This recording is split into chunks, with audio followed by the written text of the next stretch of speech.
обрнато внимание и баш сега докога седев ми испадна една информација и немаше пишано од кого е. И одма ми текна дека уствари тоа е некоја дезинформација, бидејќи не е подпишана од некој извор, нели? Или од некој автор точно.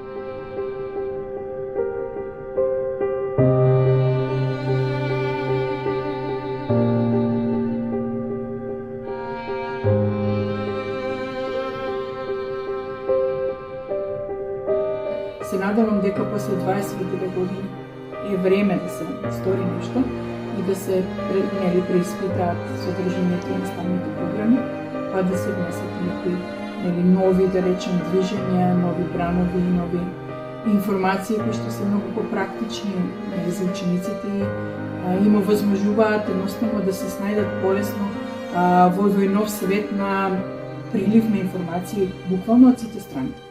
И преку социјалните медиуми, и преку големиот број на средства за информирање.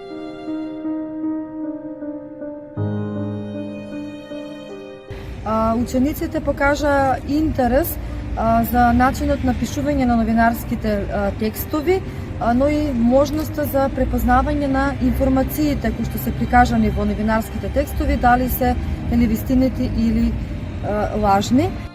Па ние денес научивме дека препознавањето на точна вест треба да ја преиспитаме преку 5 прашања, односно тоа се прашањата кој, каде, како, зошто и кога.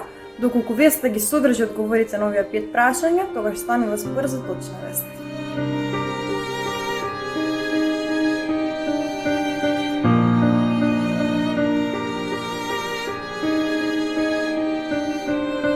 Како ги насочувам?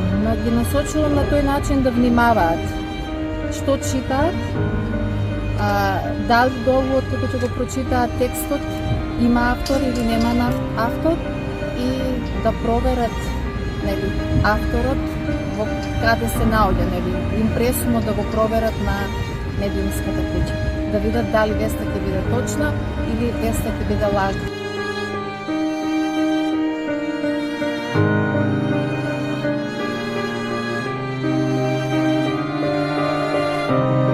Одлуката ја донесов кога на медиумскиот ден претходниот месец ја поседив телевизијата 21 и таму можев да осетам работата атмосфера на новинарите и тогаш сватив дека едноставно професијата новинарство е за мене и дека се пронаоѓам во неа.